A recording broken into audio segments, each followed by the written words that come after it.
Take 3.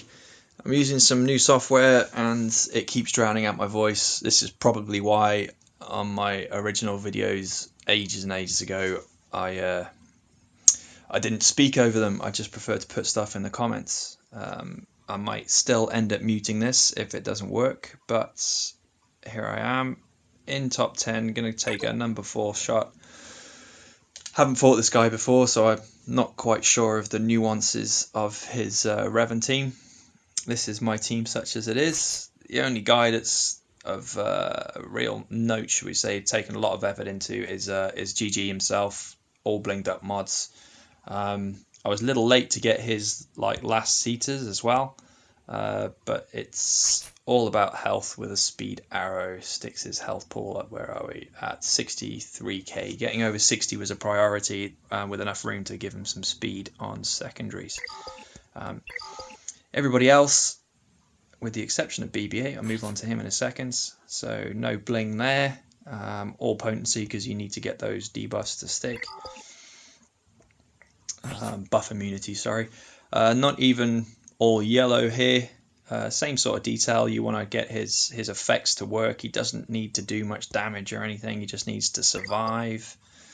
B1, probably the most crucial in the entire thing. I originally modded him for offense, but he hit like a wet fish. Even with maxed out offense mods, pumping his offense up to 4,000 or something, he still wasn't. I wasn't getting mileage out of him. He is a healer. First and foremost, he's the only reason he needs to be there. Not true. There's a little trick, hopefully I'll show you, where he'll clear a foresight for B2 to put an AoE and clear off all the buffs behind it. But yeah, he's not astonishingly good. He's just quite quick. I think I put it. Yeah, his speed's 260. I mean, that's for a 5-star toon. That's not too bad. But he'll only get faster as he levels up. And BB-8s. Put him for a droid, obviously. I've been using resistance for the last 12 months, but anybody that followed me way back when will know I was very keen on making droids work. I've had a resistance team with this guy in, and that 300 speed has pretty much always guaranteed that I'll be able to get the first spot. It's kept me just about relevant inside the top 100, but that's as far as it came with Treya and Revan and everybody else. And then the rebels, yeah. It's proven difficult, but he's well blinged up, and he's actually just a sacrificial lamb. He's not even there for his super boost, but we'll see if it works. So, have I been booted already? Let's take a look. No, okay, I'm back in.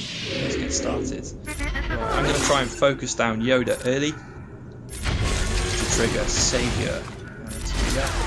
Hit him with everything I can. Right, marked on Grievous, not a bad thing. You see, now we have 1 taunt and 2 marks up.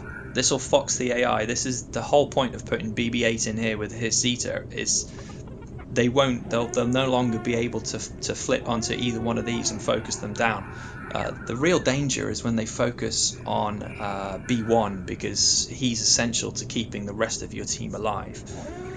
But you'll see now, there's a foresight on Kenobi. As soon as I hit B2's AoE, B1 will clear off the foresight, and then B2 will clear off everything else behind it. Everybody else is still going to have their buffs, but Kenobi. Then we clear off some buffs over here, stun if we can. Oh, I didn't get the stun, that's alright. Now we've got 2 taunts and 2 marks up. Consistency, so straight away you can see the AI is having to flip between different characters, which isn't good for it. This is going to be good. Oh, I should have focused him down. Now we'll get Grievous back up to full health again. Still sticking with the plan, still want to see... Oh, how did that not go that far? I must have got a crit somewhere else. Still want to get Yoda out the way, but that's going to prove difficult now. You are just playing a time game on this. The longer the game goes on, the more chance you have of winning. Again,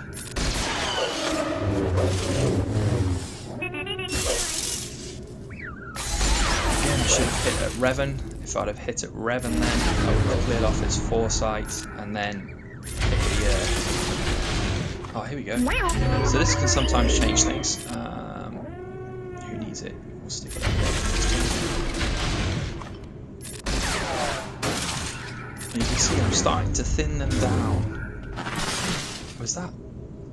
No, that can't have been. I thought that was a saviour on Kenobi then for some reason. But still 2.5 minutes left to play for. We're grinding down everybody else now.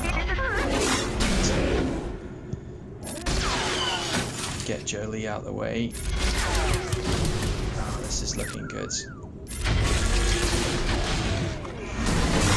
Yeah, so I mean now I'm quite confident that we've got it in the bag. BB-8 survived, so I got my little mid-round boost, and now they're in all kinds of trouble. So do some nasty with that. Nasty with that.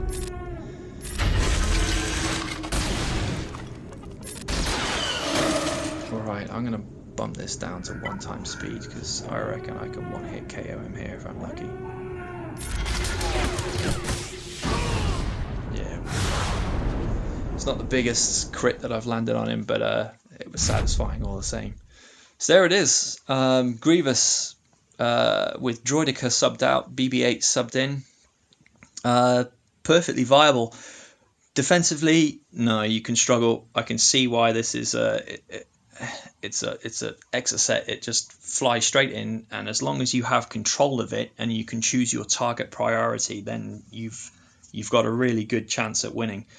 RNG, if it's not on your side, they mark B1 early and take him out with like masses and masses of hits. You're in trouble because you're not getting anywhere near the health regens that you need.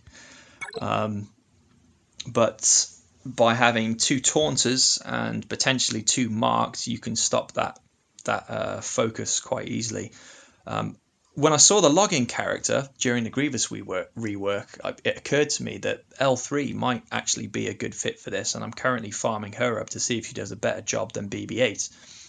My only concern is that I'll lose that first turn, which you really don't want to, and having BB-8 right at the start boost everybody up and give me a decent start, that's critical to it.